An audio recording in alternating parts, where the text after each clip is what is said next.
दोस्तों, आप सभी का स्वागत है। जेक क्लासेस 05 पर स्वागत है। तो मुझे आशा है कि आप लोग सभी अच्छे होंगे और स्वस्थ होंगे और पढ़ाई में मस्त होंगे। तो चलो हम लोग वीडियो को स्टार्ट करते हैं। तो फर्स्ट क्वेश्चन में दिया गया है कि मेसोपोटामिया का शाब्दिक अर्थ क्या होता है। तो दो नदियों के बीच की भूमि होता है, या जंगली भूमि, या बंजर भूमि, या इनमें से कोई नहीं। तो एक का जो राइट जो आंसर हो जाएगा वो हो जाएगा दो नदियों के बीच की भूमि को ही हम लोग मेसोपोटामिया कहते हैं। ठीक है। क्वेश्चन नंबर हम लोग 2 देखते हैं कि असीरिया सभ्यता की राजधानी कहाँ थी। जो असीरिया जो सभ्यता था उसकी राजधानी कहाँ थी। तो उसकी जो राजधानी बेबीलोन था, या मिस्र, या चीन, या मारी। तो इसका राइट आंसर हो जाएगा मिस्र हो जाएगा। ठीक है। क्वेश्चन नंबर 3 देखते हैं कि सुमेर का शाब्दिक अर्थ क्या होता है। तो सुमेर का शाब्दिक अर्थ क्या होता है। ईंटों से बने शहर, या पत्थरों से रो से बने शहर, या मिट्टी से बने शहर, या इनमें से कोई नहीं। तो सुमेर का शाब्दिक अर्थ होता है पत्थरों से बने शहर को हम लोग सुमेर कहते हैं। ठीक है। क्वेश्चन नंबर 4 देखते हैं कि मेसोपोटामिया की सभ्यता में जो पट्टिकाएं पाई गई है उनमें किन जानवरों की चित्र की प्रधानता है। मतलब जो उसमें किस किस जानवर की चित्र की प्रधानता है। तो बेल, रोटियां, मछली, इनमें से सभी। तो इसका राइट आंसर हो जाएगा इनमें से सभी। ठीक है। क्वेश्चन नंबर 5 देखते हैं कि कुम्हार का चाक का आविष्कार किस सभ्यता की देन है। तो जो ये कुम्हार लोग यूज करते हैं वो किस सभ्यता का देन है। तो ये सिंधु घाटी की सभ्यता का देन है, या चीन की सभ्यता, या क्रीट की सभ्यता, या मेसोपोटामिया की सभ्यता। तो 5 का जो राइट जो आंसर हो जाएगा वो हो जाएगा मेसोपोटामिया की सभ्यता। ठीक है। क्वेश्चन नंबर 6 देखते हैं कि मेसोपोटामिया की प्रमुख उपज वाली फसल कौन सी है। तो प्रमुख उपज वाली फसल जो है गेहूं है, जौ, मटर। तो इसका राइट आंसर हो जाएगा इनमें से सभी। ठीक है। क्वेश्चन नंबर 7 देखते हैं कि झूलते बाग किस सभ्यता का देन है। जो झूलते बाग है वो किस सभ्यता का देन है। तो माया सभ्यता, या बेबीलोन लोनिया सभ्यता, या हड़प्पा सभ्यता, या मिस्र सभ्यता। तो जो 7 का राइट आंसर हो जाएगा बेबीलोनिया का सभ्यता है। ठीक है। क्वेश्चन नंबर 8 देखते हैं कि बेबीलोन में झूलते बाग का निर्माण किस शासक ने करवाया। जो बेबीलोन में है उसमें झूलते बाग का निर्माण किस शासक ने करवाया। तो नबूकदनेस्सर ने कराई, या सागोन ने, या अशुरबनिपाल ने, या इनमें से कोई नहीं। तो बेबीलोन का राइट जो आंसर हो जाएगा वो आपका हो जाएगा नबू व नजर हो जाएगा। ठीक है। क्वेश्चन नंबर 9 देखते हैं कि किस पुस्तक में जल पलायन की घटना आती है। तो किस पुस्तक में जल पलायन की घटना आती है। तो यहाँ पर इसका ऑप्शन ही नहीं दिया है। तो इसका राइट आंसर हो जाएगा रामचरितमानस। क्या होगा, रामचरित्र मानस। ठीक है। आप लोग लिख लीजिएगा। ठीक है। रामचरित्र मानस। तो 10 कहा देखते हैं कि मिस्र की सभ्यता का विकास किस नदी के किनारे हुआ है। जो ये मिस्र की जो सभ्यता का विकास हुआ था वो किस नदी के किनारे हुआ था। ठीक है। तो 10 का राइट जो आंसर हो जाएगा वो हो जाए नील नदी के किनारे। ठीक है। क्वेश्चन नंबर 11 देखते हैं कि रोमन साम्राज्य में नाइट किसने कहा जाता है। जो रोमन साम्राज्य है उसमें नाइट किसे कहा जाता था। तो ऑप्शन नंबर ए में दिया है सीनेट के सदस्यों को, ऑप्शन बी में न्यायाधीशों को, ऑप्शन सी में अश्वारोही को, या साहूकार को। तो रोमन साम्राज्य में नाइट हम लोग कहते थे अश्वारोहियों को कहते थे। ठीक है। क्वेश्चन हम लोग 12 देखते हैं कि जब रोम जल रहा था तो रोम का कौन सा शासक बांसुरी बजा रहा था। ठीक है। तो सीजर था, या अगस्टस, या नीरो, या जस्टिनियन था। ठीक है। तो 12 का राइट आंसर हो जाएगा। तो 12 का राइट जो आंसर हो जाएगा वो नीरो हो जाएगा। ठीक है।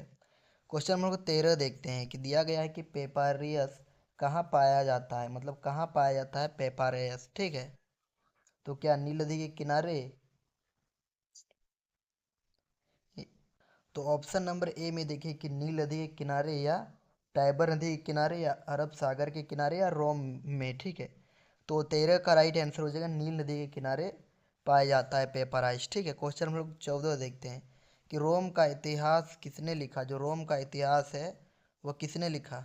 जो तो 14 में देखिए कि दिया गया है कि रोम का इतिहास किसने लिखा। तो टाइल्स लिवी ने, होरेस ने, ओबिट ने, या प्लिनी ने। तो इसका राइट आंसर हो जाएगा टाइल्स लिवी ने। ठीक है। टाइटस लिवी ने। ठीक है। क्वेश्चन हम लोग 15 देखते हैं कि जुलाई माह का नाम किसके नाम पर पड़ा है। जो जुलाई माह जो हम लोग बोलते हैं जुलाई, तो वो किसके नाम पर पड़ा? जूलियस सीजर के नाम पर पड़ा। ठीक है। क्वेश्चन नंबर हम लोग 16 देखते हैं कि रोमन साम्राज्य के राजनीतिक इतिहास के 3 मुख्य खिलाड़ी कौन थे? तो 3 मुख्य खिलाड़ी कौन कौन थे? तो सम्राट, अभिजात वर्ग, सेना, उपरोक्त सभी। तो 16 का जो राइट आंसर हो जाएगा उपरोक्त सभी हो जाएगा। ठीक है। क्वेश्चन नंबर 17 देखते हैं कि दिनारियस क्या थे? तो दिनारियस क्या है? तो दिनारियस सोने का सिक्का है, या चांदी का सिक्का, या तांबे का सिक्का, या इनमें से कोई नहीं। तो दिनारियस जो है उसे हम लोग चांदी के सिक्का को कहते हैं। ठीक है। क्वेश्चन नंबर 18 देखते हैं कि निम्नलिखित में से किस रोमन साम्राज्य का हृदय कहा जाता है? ठीक है।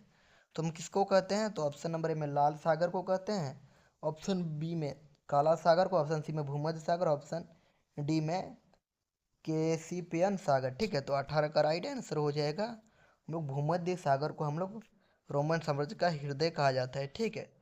क्वेश्चन नंबर हम लोग 19 कि स्पेन के व्यापार के लिए प्रसिद्ध था, तो कौन था स्पेन में? क्या जैतून का तेल व्यापार होता था, या शराब, या धातु, या इनमें से कोई नहीं? तो 19 का राइट आंसर हो जाएगा जैतून का तेल। ठीक है। क्वेश्चन नंबर 20 देखते हैं कि पेपाराइस क्या है? तो पेपाराइस क्या है? तो पत्थर है, या पौधा है, या धातु है, या ग्रंथ है? ठीक है। तो जो पेपाराइस है वो एक प्रकार का पौधा है। ठीक है। क्वेश्चन नंबर हम लोग 21 देखते हैं कि हजरत मोहम्मद साहब का जन्म कब हुआ? जो हजरत मोहम्मद साहब है उसका जन्म कब हुआ? 460 ईस्वी में, या 570, या 622 में, या 670 में? ठीक है। तो इसका जो जन्म जो हुआ था वो आपका 570 ईस्वी में हुआ था। ठीक है। क्वेश्चन हम लोग 22 देख लेते हैं कि पैगंबर मोहम्मद साहब का वास्तविक नाम क्या था? मतलब इसका जो वास्तविक नाम क्या था? तो इसका वास्तविक नाम अहमद था, या हसन, या हुसैन, या आरिफ था। ठीक है। तो इसका राइट आंसर हो जाएगा हसन था। ठीक है। तो क्वेश्चन हम लोग 23 देखते हैं। सॉरी दोस्तों, 21 22 का जो राइट आंसर हो जाएगा वो हो जाएगा ऑप्शन नंबर ए हो जाएगा। ठीक है। क्वेश्चन हम लोग 23 देखते हैं कि जिम्मी किसे कहा गया है? तो जिम्मी किसे कहा गया है? तो ईसाइयों को, या यूनानियों को, या ईसाइयों और यहूदियों को, या इनमें से कोई नहीं? तो जो जिम्मी है उसको हम लोग किसको कहा जाता है? तो ईसाइयों और यहूदियों को हम लोग जिम्मी कहते हैं। ठीक। क्वेश्चन नंबर हम लोग 24 देखते हैं कि दिया गया है कि हिजरी संवत का आरंभ कब से होता है? ठीक है। तो ऑप्शन नंबर ए में दिया है 622, ऑप्शन बी में 522, ऑप्शन सी में 722, ऑप्शन डी में दिया गया है 422। ठीक है। तो 24 का जो राइट जो आंसर हो जाएगा वो 622 में हुआ था। ठीक है। क्वेश्चन नंबर हम लोग 25 देखते हैं कि अलबरूनी ने किस पुस्तक की रचना की थी? जो अलबरूनी था तो उसने किस पुस्तक का रचना किया था? तो किताब उल बुखाला, या कलीला व दमीना, या अहसास अल तहकीम, या तहकीक ए हिंद? तो 25 का राइट आंसर हो जाएगा तहकीक ए हिंद को लिखा था। ठीक है। क्वेश्चन नंबर हम लोग 26 देखते हैं कि नई फारसी कविता का जनक किसे कहा जाता है? जो नई फारसी कविता के जनक उमर को कहते हैं, या ख़याम, या रुदकी, या फिरदौसी को? तो नई फारसी कविता के जनक हम लोग कहते हैं। तो 26 का राइट आंसर हो जाएगा फिरदौसी हो जाएगा। ठीक है। फिरदौस यह है लेकिन फिरदौसी होगा राइट आंसर। क्वेश्चन नंबर हम लोग 27 देख लेते हैं कि निम्नलिखित में से भूगोलवेता कौन थे? तो भूगोलवेता कौन थे निम्नलिखित में से? तो मुझे 27 का आंसर मुझे नहीं पता है, तो आप लोगों को यदि मालूम है तो आप लोग कमेंट में ज़रूर बताइए। ठीक है। क्वेश्चन हम लोग 28 देखते हैं कि मोहम्मद साहब की पत्नी का क्या नाम था? जो मोहम्मद साहब था उसका जो पत्नी का क्या नाम था? तो खदीजा था, या अमीना, या फातिमा, या सलमा था? ठीक है। तो उसके पत्नी का जो नाम था वो खदीजा था। ठीक है। क्वेश्चन नंबर 29 देखते हैं कि किसने दूरबीन को और कुतुब नुमा का आविष्कार किया? जो जो दूरबीन का आविष्कार किसने किया था? आप लोग ये कमेंट में ज़रूर बताइए। ठीक है। तो इसका राइट आंसर हो जाएगा दूरबीन का आविष्कार गैलीलियो ने किया था। ठीक है। आप लोग याद रख लेना है। तो 29 का जो राइट आंसर हो जाएगा ऑप्शन नंबर बी चीनियों ने। ठीक है। क्वेश्चन नंबर 30 देखते हैं कि गजनी सल्तनत के संस्थापक कौन थे? तो कौन थे? तो मोहम्मद गजनवी थे। ठीक है। क्वेश्चन नंबर 31 देखते हैं कि लुई 14वां के निरंकुशतम राजतंत्र को किसने स्तंभ बनाया था? किसने बनाया था?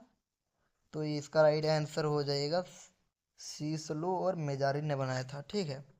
क्वेश्चन नंबर 32 देखते हैं कि समानती व्यवस्था का मुख्य आधार क्या था? जो सामंती व्यवस्था था उसका मुख्य आधार क्या था? तो ऑप्शन नंबर ए में दिया है कि भूमि, ऑप्शन बी में सेवा, ऑप्शन सी में सेना, ऑप्शन डी में व्यापार। तो इसका जो राइट आंसर हो जाएगा 32 का, वो हो जाएगा भूमि। ठीक है। क्वेश्चन नंबर 33 देखते हैं कि डॉन किक्जॉट उपन्यास में किस वर्ग का प्रमुखता से चित्रण किया जाता है? ठीक है। तो इसका राइट आंसर आप लोग कमेंट में जरूर बताएं, आप लोगों को पता है तो। ठीक है। और नहीं पता है तो आप लोग कमेंट कीजिए कि नहीं पता है, तो मैं आप लोगों को कमेंट का रिप्लाई जरूर दूंगा। ठीक है। क्वेश्चन नंबर 34 देखते हैं कि रोमन चर्च का प्रधान कौन था? जो रोमन चर्च का प्रधान कौन था, ये पूछा जा रहा है। ठीक है। तो 34 का राइट आंसर, तो ऑप्शन नंबर में दिया गया है कि पॉप, बिशप, पादरी या फायर। तो 34 का राइट आंसर हो जाएगा पॉप हो जाएगा। ठीक है। क्वेश्चन नंबर 35 देखते हैं कि टाइद किस प्रकार का कर था? जो टाइद दो था वह किस प्रकार का कर था? ठीक है। तो ऑप्शन नंबर ए में दिया कि भूमि कर, व्यापारिक कर या धार्मिक कर या सैनिक कर। तो 35 का जो राइट आंसर जो हो जाएगा वो हो जाएगा धार्मिक कर था। ठीक है। क्वेश्चन नंबर 36 देखते हैं कि धर्म सुधार आंदोलन के सर्वप्रथम प्रवर्तक कौन थे? जो धर्म सुधार आंदोलन के। ठीक है। तो ऑप्शन नंबर में देखिए Martin Luther, John Wycliffe, John हंस या इरेसम। ठीक है। तो जो 36 का राइट आंसर हो जाएगा मार्टिन लूथर था। ठीक है। क्वेश्चन नंबर हम लोग 37 देखते हैं कि धर्म सुधार आंदोलन की शुरुआत कहाँ हुई? ठीक है। तो ऑप्शन नंबर में दिया है इटली, ऑप्शन बी में जर्मनी, ऑप्शन सी में इंग्लैंड, ऑप्शन डी में अमेरिका। तो 37 का राइट आंसर हो जाएगा जर्मनी। ठीक है। क्वेश्चन नंबर 38 देखते हैं कि सामंतवादी अधिकृत व्यवस्था की सबसे बड़ी इकाई क्या थी? तो सबसे बड़ा इकाई क्या थी? तो नाइट था या मेयर या फाइव या इनमें से कोई नहीं। तो सामंतवाद की अधिकतम जो इकाई थी, वो ये सबसे छोटी जो इकाई थी वो नाइट थी। ठीक है। क्वेश्चन नंबर 39 देखते हैं कि गुलाबों की लड़ाई कहाँ हुई थी? जो गुलाबों की जो लड़ाई जो हुई थी वो कहाँ हुई थी पूछा जा रहा है। ठीक है। तो फ्रांस में, इंग्लैंड में, जर्मनी में, रूस में। तो 39 का राइट आंसर जो हो जाएगा आपका वो हो जाएगा इंग्लैंड में। ठीक है। क्वेश्चन नंबर 40 देखते हैं कि डिवाइन कॉमेडी के लेखक कौन थे? जो डिवाइन कॉमेडी थे उसके जो लेखक कौन थे? तो ऑप्शन नंबर ए में देखिए दाते, होमर, शेक्सपियर या चौस थे। ठीक है। तो डिवाइन कॉमेडी के लेखक दांते थे। ठीक है। और इसी प्रकार आप लोगों को यदि पॉलिटिकल साइंस, इकोनॉमिक्स या जो भी आप लोगों का सब्जेक्ट है, तो आप उस सब्जेक्ट का नाम लिख दीजिए कमेंट में। मैं उसी का वीडियो बनाने का प्रयास करूँगा। जय हिंद, वंदे मातरम।